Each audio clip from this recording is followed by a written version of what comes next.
नमस्ते। आपको क्या लगता है सीरीज में आपका फिर एक बार स्वागत है।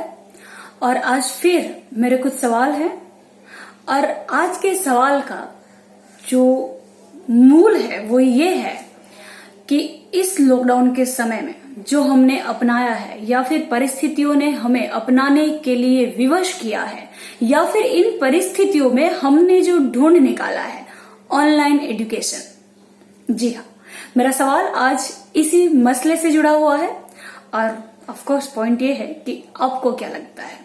चलिए पहला शुरू करते हैं। पहला प्रश्न मेरा ये है जो मेरे मन में बार बार उठा है वो ये है कि क्या ये सिस्टम हमें शिक्षकों को या विद्यार्थियों को या अभिभावकों को संतोष दे पा रहा है।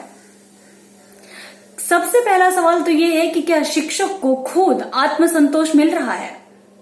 क्या ऑनलाइन एजुकेशन के लिए हम तैयार हैं, तैयार थे? क्या इस वातावरण में वो हमारे लिए मेन कोर्स का काम करने के लिए सक्षम है? मेरे हिसाब से शायद नहीं। या तो वो एपेटाइजर का काम कर सकता है या तो वो अभी जहां पे हम हैं, जिस टेक्निक्स के साथ, जिस सिस्टम के साथ हम पले हैं, या फिर अभी 2 महीने पहले तक हमारा जो नजरिया था, जो हमारी मानसिकता थी, जिस प्रकार की हमारी मानसिक तैयारी थी या हमारी अपेक्षाएं थी, उस हिसाब से ये या तो एपेटाइजर हो सकता है या तो फिर डेजर्ट का काम कर सकता है। लेकिन मुझे नहीं लगता कि अभी ये हमारे लिए मेन कोर्स का काम कर सकता है। आपको क्या लगता है? दूसरी बात, सबसे पहले तो शिक्षण यहाँ की मैं खास और कंप्लीटली मैं अभी हम जहां पे हैं उसी की बात कर रही हूँ, इस राज्य की, इस देश की, और उसमें भी खास करके स्कूल एजुकेशन की। तो कई बार ऐसा नहीं होता कि हर बार बच्चे सवाल पूछते हैं तो ही हमें पता चलता, हमें यानी कि शिक्षकों को तो ही पता चलता है कि उन्हें नहीं समझ में आया या आया। वो उनके पूछने पर भी ही हमें पता चलता है, ऐसा नहीं है। उनकी आंखों से भी हमें पता चलता है। हम जानते हैं कि प्रत्यायन शाब्दिक और अशाब्दिक दोनों ही होते हैं। उनकी आंखों से, उनकी पूरी बॉडी लैंग्वेज से शिक्षक को समझ में आता है कि कहां पे क्या चूक हो रही है। अभी हम ये देख पा रहे हैं कि कितने स्टूडेंट जुड़े हैं। चलिए एक और बात कि क्लास में तो हम ये कह देते हैं कि आप फिजिकली प्रेजेंट है, मेंटली नहीं है। यहां पर हम ये कैसे डिसाइड करेंगे बताइए, आपको क्या लगता है? क्योंकि यहां पर तो ज्वाइन किया उसके बाद मैं हूं या नहीं हूं, मैं सुन रही हूं या नहीं सुन रही हूं, मैंने उसके साथ कोई दूसरा भी ऐप चालू कर दिया तो किसे पता चलेगा? कैसे पता लगाएंगे और कितनी हद तक पता लगाएंगे? और पता लग भी जाए तो उसके बाद क्या?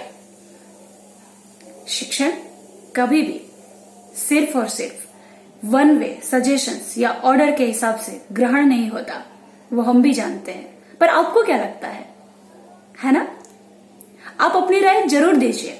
और तीसरा सवाल ये है कि यहां पे शिक्षक को भी सामने से विद्यार्थियों का क्या प्रतिभाव है वो भी मिलता है, वर्बल भी, नॉन वर्बल भी। यहां पे क्या वो मिल पा रहा है? तीसरी चीज, इसी मसले पर, इसी से जुड़ा हुआ, हम कह सकते हैं कि हाँ, हम अनम्यूट रखेंगे, उनका रिस्पांस पता चलेगा। दोस्त मुझे ये बताइए कि क्लास में 40 की या 50 की संख्या और कहीं कहीं तो 80 और 90 की भी संख्या होती है, तो वहां पे 2 गुनगुनाहट, 2 मरमराहट अगर क्लास को डिस्टर्ब करने के लिए काफी रहती हो, तो यहां अगर 40 को आप अनम्यूट रखेंगे तो आपको क्या लगता है, शांति से क्लास चल पाएगा? क्योंकि वो 40 आवाज 40 पूरे 40 या 50 या 100 या 200 जो जितने भी जुड़े हुए हैं उन सभी को इफेक्ट करेंगे। फिर वही होगा जो क्लास में 2 या 5 बच्चों को भी पढ़ना रहता हो या फिर 50 को पढ़ना और 5 को नहीं पढ़ने का मूड हो, तो जो डिस्टरबेंस होता था वो तो दिखता था, उस पर कंट्रोल करने के लिए स्कोप रहते थे। यहां पे क्या होगा? आपको क्या लगता है? क्या हम इसके लिए सज्ज हैं?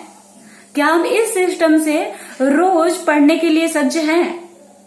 क्या हम इसे मेन कोर्स की तरह ले सकते हैं? आप अपनी राय जरूर दीजिए। आप मुझे व्हाट्सएप पर, सोशल मीडिया पे, फेसबुक पे बताते हैं, लेकिन मेरे आपसे अनुरोध है कि आप इस कमेंट बॉक्स में भी रखें।